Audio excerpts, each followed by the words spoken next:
Over Christmas, one of my son's friends brought in this book for me. He was all excited. He goes, Julie, I found this book. I couldn't believe it. I had to give it to you. And he hands me the book, and I look down, and it says, Jesus was an Episcopalian.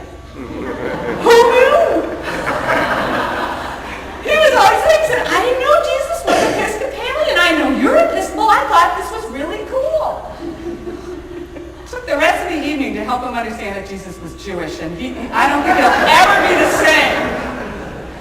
But the book is an attempt and an author's attempt to get people looking at the Episcopal Church and understanding what the Episcopal Church is about. And in the book, he talks about world hunger and poverty as part of our Millennium Development Goals.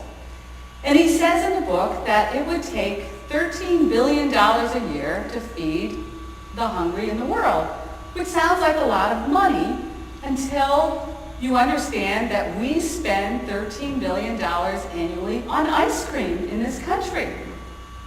Now, I didn't believe that. So I looked it up and found that, yes, in fact, we do. I mean, that's really an amazing comparison.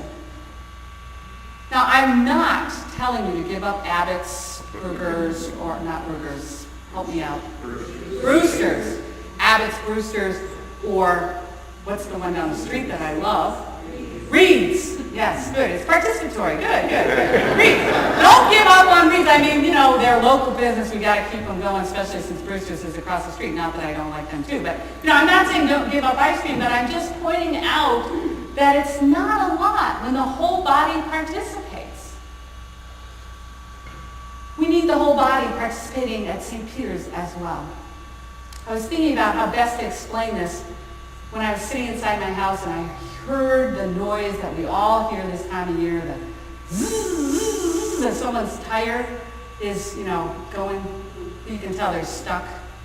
And it gets louder and louder, and you see the snow getting pushed out, and then you see kind of green grass, and it's followed by dirt, And so I put on my coat and hat and mittens and grab the shovel that's inside the house.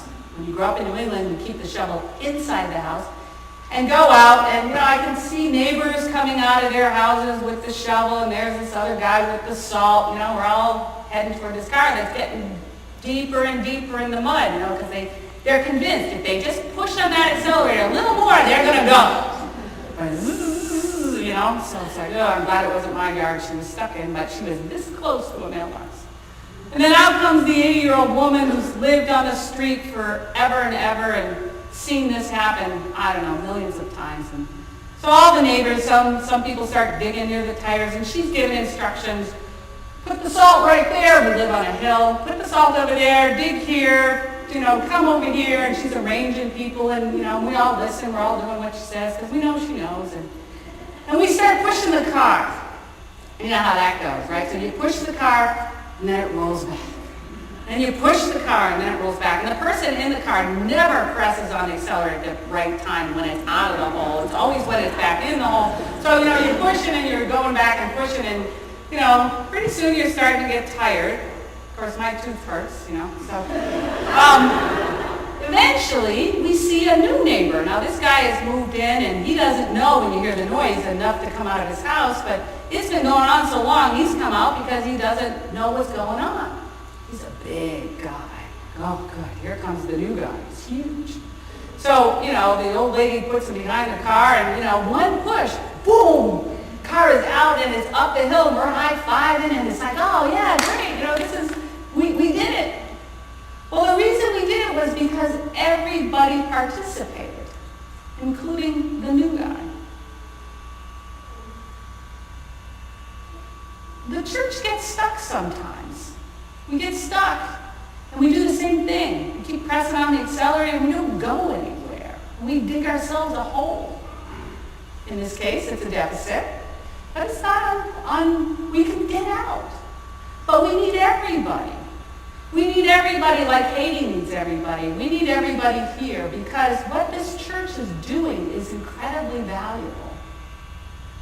In February 1st, we're starting that structured day program for Prelude. There will be people here who are recovering from traumatic brain injuries that are coming here for rehabilitation, which is a long road. and we're providing the space for them. And they're paying us for that, $1,000 a month. We have a ministry. I was here Thursday night, and the Girl Scouts were coming in, very diverse group of women and girls, thanking me for this space at St. Peter's. In order to continue the work of the church, we need every piece of the body. Every piece, because every piece serves a different purpose, has a different function. And that every piece, in a small way, can make a big difference. Just like $5 makes a difference to Haley.